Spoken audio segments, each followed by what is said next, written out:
Halo semuanya, ini adalah video tutorial dari template KPI Dashboard Weekly dari Smart Productivity Template. Nah, sebelum kita mulai mengedit, yang harus kita lakukan pertama kali adalah membuat salinan dengan cara mengeklik file di bawah judul, lalu klik make a copy atau buat salinan. Nah, jangan lupa untuk mengubah penyimpanannya menjadi di drive kalian masing-masing. Jika sudah, kita tunggu sejenak, maka nanti akan muncul file hasil salinan yang telah berhasil disalin. Kita juga bisa mengganti nama dari templatenya jika perlu.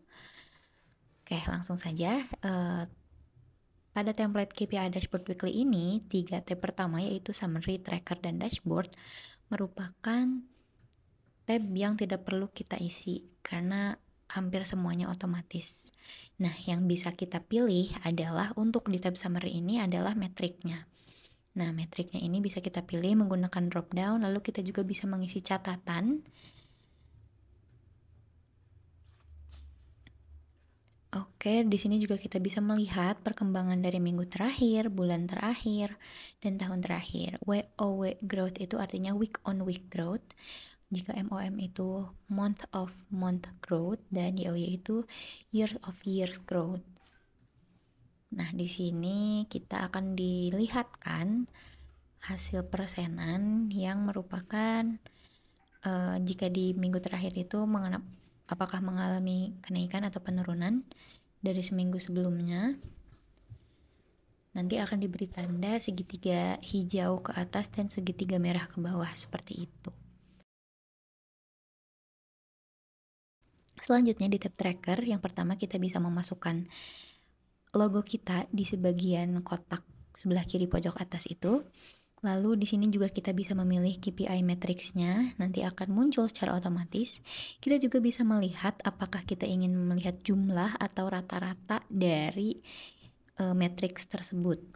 Nanti sisanya kita akan dimunculkan secara otomatis. Jadi yang bisa kita pilih adalah matriksnya dan juga kita ingin melihat jumlah ataupun ratanya. Nah, di bawahnya juga ada bagian drill down metric. Ini untuk membandingkan dua matriks agar lebih fokus gitu, teman-teman.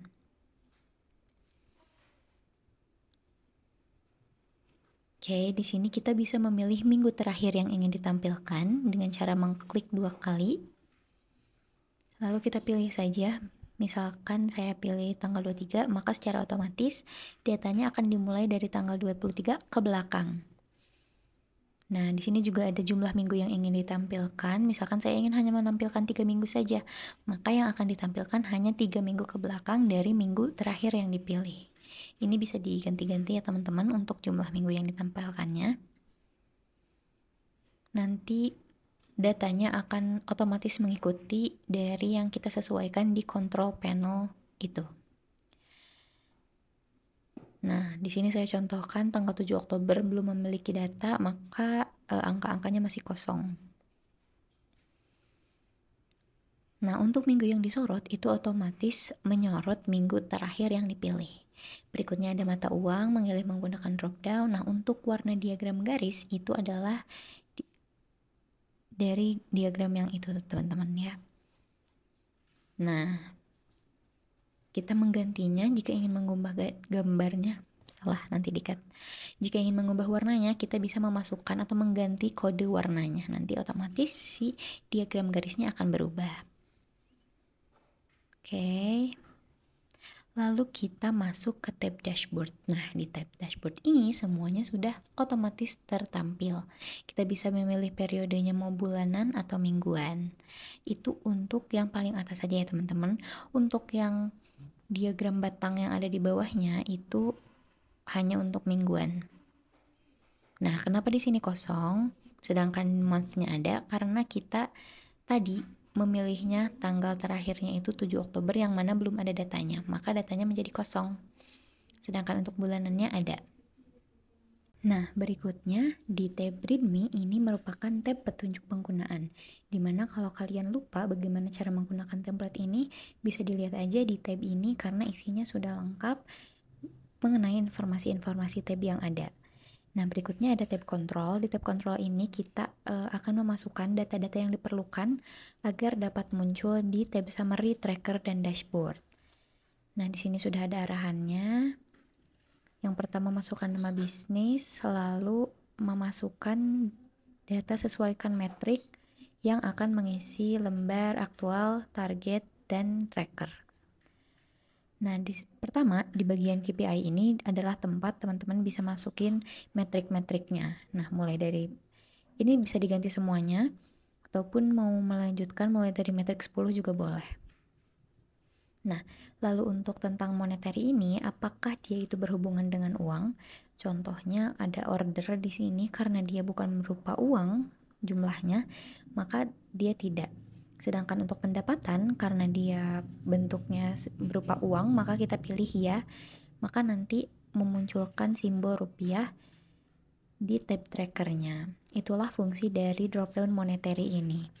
Pun nanti jika teman-teman membuat metrik baru, teman-teman bisa analisis dan tentukan nih apakah metrik tersebut berhubungan dengan uang atau tidak. Nah, contohnya juga di sini ada marketing spend. Dia juga merupakan bentuknya uang, maka dia monetary-nya kita pilih ya.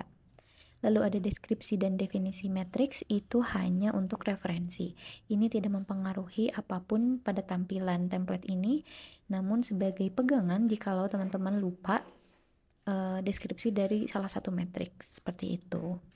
Nah, di sini juga akan terisi otomatis untuk keywordnya, dan teman-teman bisa menambahkan atau mengganti emoji pada setiap metrik tertentu.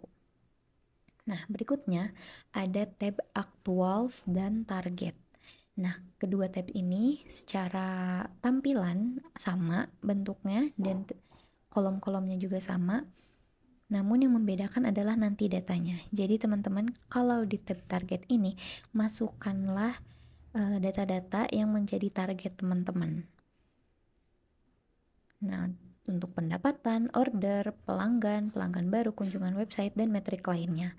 Untuk AOV dan conversion rate itu akan terisi otomatis, jadi teman-teman gak perlu ngisi lagi ya.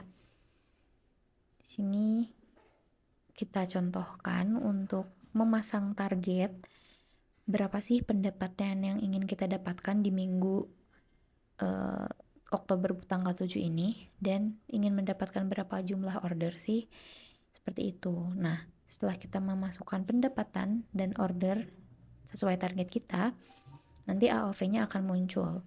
Lalu kita masukkan target pelanggan baru, dan kunjungan website, maka conversion rate-nya juga akan muncul secara otomatis.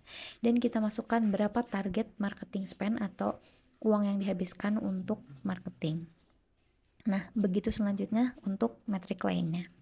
Nah, di tab aktual, kita akan memasukkan data kenyataannya atau data yang sebenarnya terjadi. Misalkan ternyata di minggu 7 Oktober ini kita mendapatkan pemasukan sebesar 220.000, mendapatkan 15 order, dan ada 7 pelanggan. Seperti itu ya teman-teman untuk tab target dan aktual. Bisa dilihat saja ini pengisiannya seperti itu.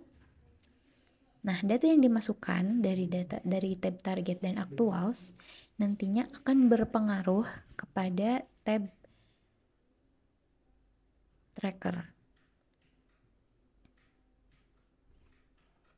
Nah, bisa dilihat di tab tracker ini, akhirnya tanggal 7 Oktober yang kita pilih tadi yang asalnya masih kosong, sekarang sudah ada datanya karena kita sudah memasukkan data. Ya, seperti itu, teman-teman. Oke. Dan di sini ketika kita pilih week, yang tadinya masih kosong, sekarang sudah ada datanya. Seperti itu ya teman-teman, jadi gak usah kaget ataupun bingung jikalau teman-teman mendapatkan ternyata datanya nol atau tidak muncul. Dipastikan dulu datanya sudah dimasukkan oleh teman-teman di bagian kontrol, actuals, dan juga target. Seperti itu ya teman-teman. Oke, sekian untuk video tutorialnya. Terima kasih, semoga bermanfaat.